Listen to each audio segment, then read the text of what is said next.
Hi friends! This week I'm going to try Shrinky Dinks again.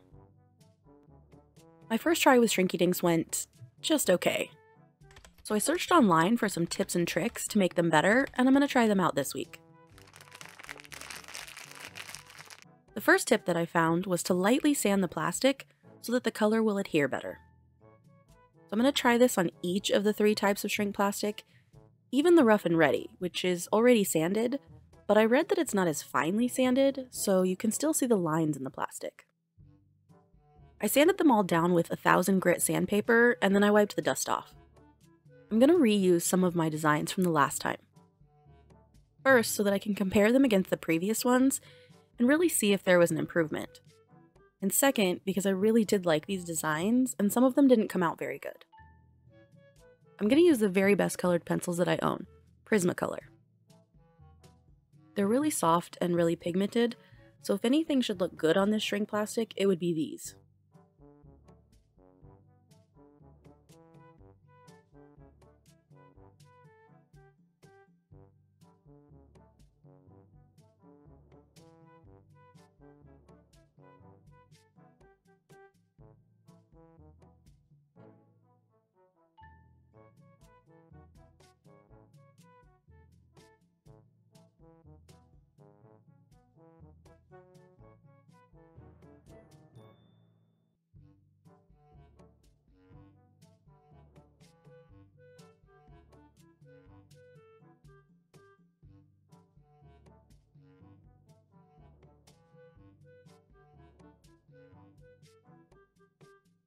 I feel like even with this sanding, the pencil strokes are still really visible.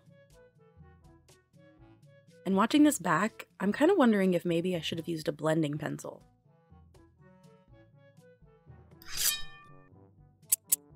After cutting these out and baking them, you can still see the pencil strokes a little bit. And there's a few spots that could be a bit more pigmented. But I do see some small improvement from my previous attempts. The next idea that I saw wasn't really a tip or trick, but I saw that a lot of people print on shrink plastic. I read the part that says you can only use an inkjet printer, but I completely missed the part that says you need a specific type of shrink plastic. Reading is important, folks. Anyway, in my ignorance, we're going to try the 3 types of plastic that I have. I had already cut this plastic into quarters for my other experiments, so this was my brilliant idea to get the plastic to go through the printer. It did work, but I don't suggest it.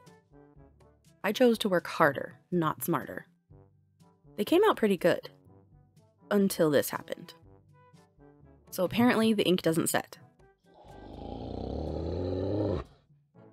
It seemed a little bit more smudge resistant on the rough and ready plastic, so I decided to sand the other 2 plastics and try again.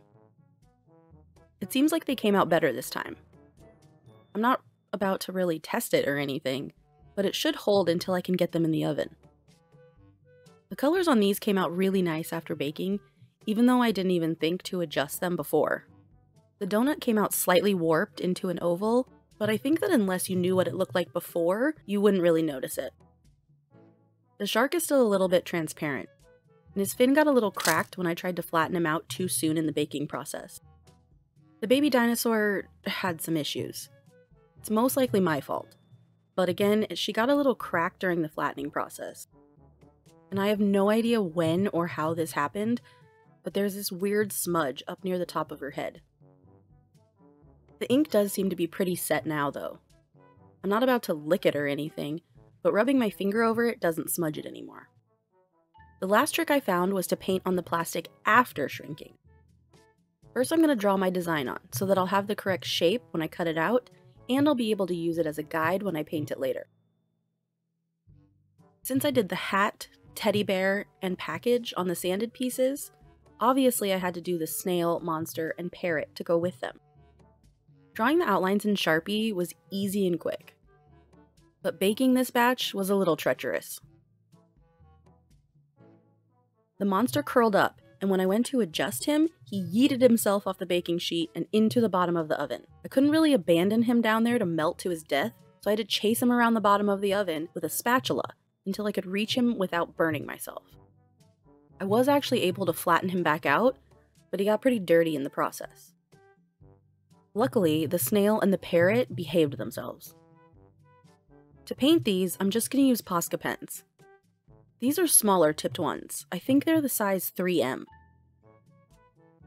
The Rough and Ready plastic took the paint like a dream. It was so easy. On the white and crystal clear plastics, the paint does sort of pool a little bit, but once the first coat was dried, it was really easy to layer it and go over any places where the paint had receded.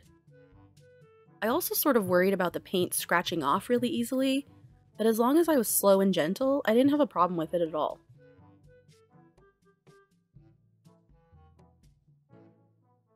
After a second coat, I did the line work with a black Posca. They came out so cute. I decided to seal the ones that came out well with Dimensional Magic. Remember this from before? I'm not about to lick it or anything. Well, I decided to try and clean a little dirt off the hole in the donut before I sealed it, and stupidly licked my finger and did this. I guess now we know that the ink isn't really set. Here are the 6 pieces that I actually sealed.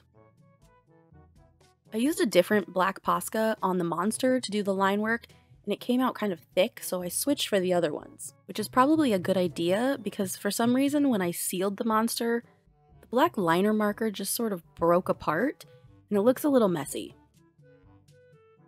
The other 5 came out really nice.